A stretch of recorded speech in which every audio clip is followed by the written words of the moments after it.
Hello everybody, welcome to my channel. My name is doctor Shoaib और आज मैं आप लोगों को बताने वाला हूँ 7 ऐसी चीज़ें जो मैंने अपनी स्टूडेंट लाइफ में लर्न की हैं और मैं चाहता हूँ कि हर स्टूडेंट को ये चीज़ें पता हों। पहले नंबर पे है लर्न हाउ टू लर्न। हम लोग 10 साल, 15 साल, 20 साल तक पढ़ते रहते हैं, लेकिन हमें ये नहीं पता चलता कि पढ़ना कैसे है, हाउ टू स्टडी इफेक्टिवली। आपको पता है कि बेशुमार रिसर्चेज मौजूद हैं और बेशुमार मेथड्स, तरीके मौजूद हैं जिनसे हम अपनी पढ़ाई को और ज्यादा इफेक्टिव कर सकते हैं, अपने याद रखने की स्किल को बढ़ा सकते हैं, अपने आईक्यू को बूस्ट कर सकते हैं। ये वो चीजें हैं जो मैंने अपनी स्टूडेंट लाइफ में लेटर स्टेजेस पे जाके सीखी हैं। अगर आप ये स्किल्स सीख लेते हो कि पढ़ना कैसे है, लर्न कैसे करना है, याद कैसे करना है, तो यकीन करें आप जो टाइम स्टडी को 8 घंटे या 9 घंटे देते हो, वही चीज आप 2 घंटे या 3 घंटे में याद कर सकते हो और वो ज्यादा बेहतर तरीके से आपको याद होगी। दूसरे नंबर पे है hard decisions easy life and easy decisions hard life. इसका मतलब ये है कि अगर आप अपनी जिंदगी में छोटे छोटे फैसले मुश्किल लेते हो तो आपकी आगे आने वाली जिंदगी आसान होगी, और अगर आप आसान फैसले लेते हो तो आपकी आने वाली जिंदगी मुश्किल हो जाएगी। जैसे आज आपका पढ़ने का दिल नहीं कर रहा, गेम खेलने का दिल कर रहा है, आप सोए हुए हैं और आपका दिल कर रहा है कि 2 घंटे मजीद सो लिया जाए और यूनिवर्सिटी की क्लास को स्किप कर दिया जाए, तो ये वो छोटे छोटे इजी डिसीजंस हैं, आसान डिसीजंस हैं, जिनका आपकी लेटर लाइफ पे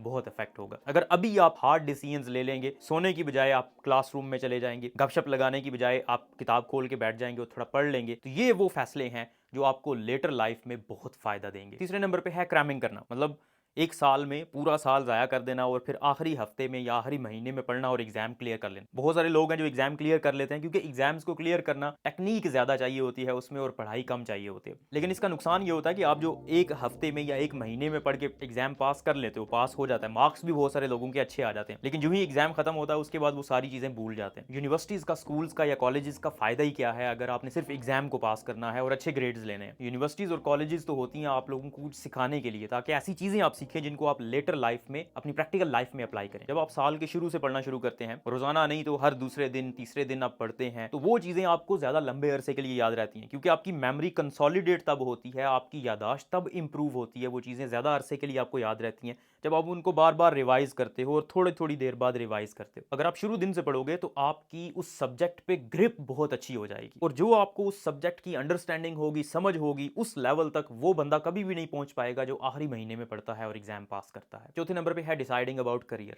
ये बहुत जरूरी है कि आप अपनी जिंदगी में करना क्या चाहते हैं। आप डॉक्टर बनना चाहते हैं, इंजीनियर बनना चाहते हैं, अगर आप इस वक्त इंजीनियरिंग के स्टूडेंट हैं तो आप कौन सा इंजीनियर बनना चाहते हैं, इंजीनियरिंग की कौन सी फील्ड में जाना चाहते हैं। इसी तरह अगर आप डॉक्टर हैं तो आगे स्पेशलाइजेशन किस में करनी है, टीचिंग में जाना है, ये चीजें आपको पहले से ही डिसाइड कर लेनी चाहिए और इन पे काम करना शुरू कर देना चाहिए जब आप स्टूडेंट लाइफ में होते हैं तब। फॉर एग्जाम्पल, अगर आप डॉक्टर बन रहे हैं और आपको नाइट शिफ्ट नहीं पसंद, रात को काम करना पसंद नहीं है, या फिर वीकेंड्स पे काम करना पसंद नहीं है, या फिर स्ट्रेसफुल सिचुएशंस में लंबे ड्यूटी आवर्स के लिए काम करना पसंद नहीं है, तो फिर शायद डॉक्टरी आपके लिए ना हो। और अगर आप ऑलरेडी डॉक्टर बन रहे हैं तो फिर आप मेडिकल एजुकेशन की तरफ आने की कोशिश करें या रिसर्च की तरफ जाने की कोशिश करें, ताकि आपको लॉन्ग वर्किंग आवर्स ना मिले। पांचवें नंबर पे है स्टॉप वेस्टिंग योर टाइम। जब आप यूनिवर्सिटी में या कॉलेज में होते हैं तो आपको लग रहा होता है कि आप बहुत मसरूफ है, लेकिन ऐसा नहीं है। जब एक दफा आपकी जॉब शुरू हो जाएगी तो फिर आपको अंदाजा होगा कि स्टूडेंट लाइफ तो अनमोल थी, वो ऐसी लाइफ थी जिसमें आपके पास टाइम ही टाइम था। इसलिए अपने आप को ऑर्गेनाइज करना सीखें और अपना टाइम वेस्ट करने की बजाय, प्रोक्रेस्टिनेशन करने की बजाय, उस टाइम को प्रॉपर यूटिलाइज करें किसी और काम में। आप अपने वक्त को इस्तेमाल करके स्किल सीख सकते हैं। जब मैं एमबीबीएस में था तो मैं एफएससी के बच्चों को पढ़ाता था और उस वक्त मुझे सिर्फ 6,000, 7,000, 8,000 इतने रुपए मिलते थे और मुझे लगता था कि इसका कोई फायदा नहीं है, लेकिन उस टीचिंग स्किल की वजह से आज मैं बहुत सारी चीजें अचीव कर पाया हूं। आजकल तो मोबाइल फोन और लैपटॉप हर किसी के पास होता है, इसलिए डिजिटल स्किल्स सीखने की कोशिश करें, चाहे वो ई कॉमर्स हो, ग्राफिक डिजाइनिंग हो, ब्लॉगिंग हो, या आपका अपना यूट्यूब चैनल हो। छठे नंबर पे अपने आप को ब्लेम ना करें, विक्टिमाइज ना करें। देखिए, हर किसी के साथ प्रॉब्लम्स होती हैं। जब मैं स्टूडेंट था तो मुझे लगता था शायद फाइनेंशियल प्रॉब्लम सिर्फ मुझे ही है, मेरे पास पैसे नहीं होते, मेरे पास अच्छे कपड़े नहीं है, अच्छे जूते नहीं है, और सिर्फ मैं ही स्ट्रगल कर रहा हूं। लेकिन ऐसा नहीं होता, हर स्टूडेंट स्ट्रगल कर रहा होता है। स्ट्रगल्स मुख्तलिफ होती हैं। कुछ स्टूडेंट्स होते हैं जिनको फाइनेंशियली मसला होता है, पैसे नहीं होते उनके पास। कुछ लोगों को सोशल स्ट्रगल्स होती हैं, मतलब उनके पास दोस्त नहीं होते। और कुछ लोगों को हेल्थ की स्ट्रगल्स होती हैं, मतलब उनके पास सब कुछ होता है लेकिन उनके पास सेहत नहीं होती, कोई बीमारी ऐसी लाहक होती है। इसलिए हर एक की स्ट्रगल्स मुख्तलिफ होती हैं।